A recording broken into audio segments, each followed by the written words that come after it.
Welcome back. Joining us this evening, the Hawaii Island Police Department's new chief, Ben Moskowitz. Thank you for joining us, sir. Thank you very much. Thanks for the opportunity to speak with you this evening. And you have your lay on because you're sworn in officially as of today. Congratulations to you. Yeah, thank you. It's a great honor, and I'm really looking forward to the opportunity to serve the folks on the Big Island. Now the work begins. When last we spoke, you were still over here on Oahu getting ready for that transition. Now that you're there on the ground, what's your first priority out of the gate? You know, the first thing I have to do next week, Tuesday, when I start officially at the station at work, is I got to get out of my office and go meet people. There's a lot of people who are very eager to meet me, and I'm very eager to meet them too. I'm eager to learn how I can help them to get the job done better and to make the Big Island a safer place. Sure, and it is a big island. We talked before about trying to make sure you're in many different locations, not just the chief of Hilo or Kona or South Point. Have you given more thought to how you're going to do that as well, just geographically? Absolutely. So that involves, again, getting out of my office and visiting everywhere. And part of that is, you know, what we kind of are going to pull off today and next week, Friday. You know, today we had to do an official swearing in, and it made sense to do it in Hilo. The mayor was there, and we had to fulfill some legal requirements to get me sworn in before I start work next Tuesday. And then after that, we're going to go out to Kona, and we're going to do kind of a celebration in Kona. So I think it's really important to keep in mind that there are two sides to the department, and it's kind of incumbent on me to make sure that I'm visible and approachable and readily accessible to people in all parts of the department to help bring everybody together.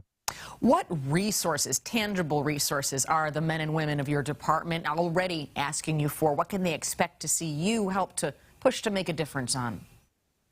You know, technology is the first thing that springs to mind. They have a pretty robust mobile data terminal network. I think we can probably bring some of that same technology to bear in giving officers cell phones and getting them cell phones that will access a lot of the same department resources that their mobile data computer will access.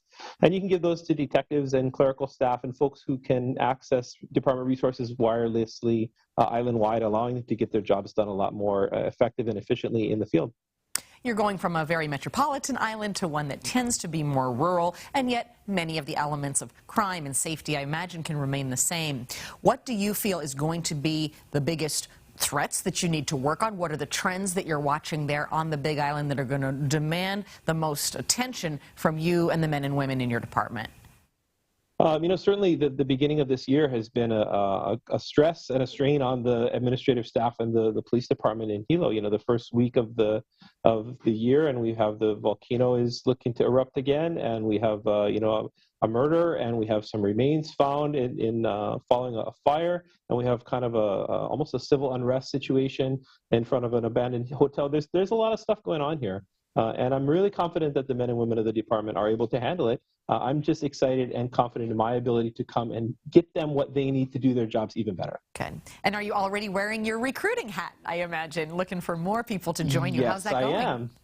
Absolutely. It's going very well. And again, I think when I talked to you last time, I told you, please don't tell Chief Joe. But yeah, we're taking laterals from all the counties for sure. And, you know, we just graduated a recruit class with 7 recruits. We're starting on Tuesday. My first day is also the first day for a recruit class for another 9 recruits. And we'll be doing another class in the summer. So the other thing I'd like to try to take a look at is potentially the ability for the department to bring in lateral officers from the mainland. Who are probably really great cops, and especially we have a lot of kids who leave home to go to college on the mainland, and we're missing, I think, out on the opportunity to invite them to come back and maybe attend some sort of abbreviated training academy, especially folks who are already really good at being cops, reintroduce them to the local customs, the local laws, and get them on the street to help defend the community. Sure. The new state legislative session is right around the corner, and when the chiefs come together, they can present a strong voice to the lawmakers. What are some things that you imagine you and your colleague chiefs will be pushing for our state lawmakers to be aware of as they get to work? You know, one of the main things is, especially in the recruiting and retention aisle, is the potential to create some sort of a drop program. A drop program is like a deferred incentive for people at the end of their career to continue their career for 5 to 7 more years while they're starting to, in a quasi way, sort of collect retirement but not pay into retirement anymore. And there are financial benefits. There's a lot of departments on the mainland that get that done. I don't know if this. I'm actually kind of happy. This is the first year of a 2-year legislature. I don't think it's probably a little bit too late to get the stakeholders together and collaborate on something the first year. But I'm absolutely positive if the county chiefs are with us, we can get something together to in front of the legislature before the end of the session. All right, no shortage of things on your to-do list. Best wishes to you, and thank you so much for joining us this evening. Thank you very much. Aloha. Aloha.